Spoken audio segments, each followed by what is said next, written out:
Aujourd'hui, c'est mon premier jour de chantier. J'ai récupéré mon équipement et là, je vais sur le terrain.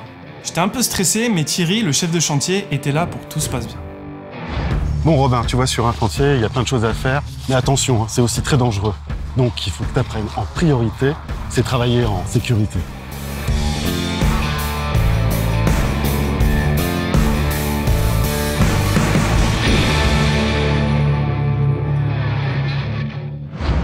Il y a 5 règles de vie, 5 règles à connaître par cœur. Première règle, la vigilance partagée. Sécuriser un chantier, c'est un travail d'équipe. On doit constamment veiller les uns sur les autres. Tiens, par exemple, qu'est-ce qui ne va pas avec cette pelle? C'est dangereux. Quelqu'un pourrait tomber et se blesser. C'est bien Robin, même si c'est pas ta pelle, tu la ramasses, on est tous responsables. Vigilance partagée, j'ai compris. Bien. Deuxième règle, c'est la notion de risque imminent. C'est simple, si tu es face à une situation qui te semble dangereuse, t'hésites pas, t'arrêtes tout. Tiens, imagine. T'es sur le chantier et tu vois un engin qui fait une manœuvre dangereuse.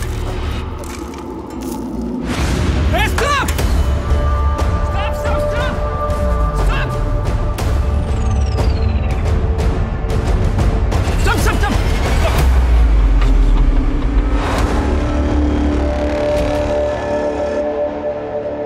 Voilà, c'est bien ce que t'as fait.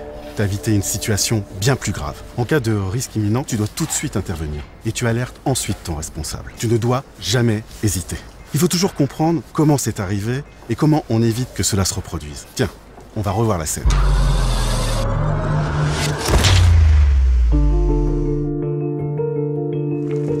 Tu ne remarques rien? Le téléphone. C'est la troisième règle. Tu n'utilises jamais ton téléphone portable en dehors des zones sécurisées. Sur un chantier, tu dois toujours être concentré. Mais ce n'est pas tout. Tu ne remarques rien d'autre? Non. Le son écoute. Ah mais y a pas un klaxon de recul sur ce genre de véhicule?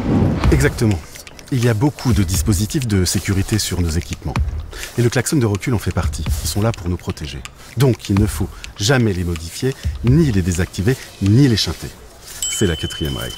Oui d'accord, mais pourquoi je désactiverais volontairement une alarme de recul? C'est un peu stupide. Tu sais, parfois ça part d'une bonne intention. L'autre jour, j'ai un gars qui avait coupé son klaxon de recul pour éviter de gêner le voisinage. C'était totalement imprudent. Allez, viens, on va se boire un café. Tiens. La cinquième règle de vie. Tu ne dois jamais venir sur un chantier en ayant bu ou consommé de la drogue. Je vais te raconter quelque chose. J'ai un gars, 15 ans de métier. Et ce matin-là, il avait bu. Au moment de décharger la canalisation, il avait mal accroché les lingues. Quand on a levé la charge, les lingues a lâché et la canalisation est tombée sur ses jambes. 6 mois d'arrêt. Il a eu de la chance, hein. Ça aurait pu être bien pire. C'est pour ça qu'il est important que tu connaisses ces 5 règles de vie. Être pro sur un chantier, c'est travailler en toute sécurité. Ce qui compte le plus, c'est nos vies. Si t'as compris ça, t'as tout compris. D'accord. Allez, on continue. Ok, résumons. Il existe 5 règles de vie. La première, la vigilance partagée. Je dois veiller en permanence à ma sécurité et à celle des autres. La seconde, c'est les risques imminents. Je dois interrompre ou faire cesser toute activité en cas de risque imminent. La troisième, c'est les dispositifs de sécurité que je ne dois pas désactiver ou modifier ni chanter. La quatrième, pas de portable en dehors des zones sécurisées. Et la cinquième, pas de drogue ni d'alcool. Ok, ouais, bon mais ça devrait le faire.